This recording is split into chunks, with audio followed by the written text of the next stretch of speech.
Meaning of FICA. FICA. FICA. FICA. FICA. FICA stands for the Federal Insurance Contributions Act, a U.S. law that requires employees and employers to contribute to two federal government programs, Social Security and Medicare.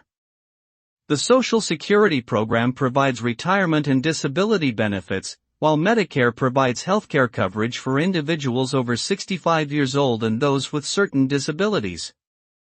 FICA taxes are deducted from employees' paychecks, and employers must match this contribution. The amount of taxes paid is based on the employee's income and is subject to annual maximums. Overall, FICA helps to fund important social safety net programs in the United States.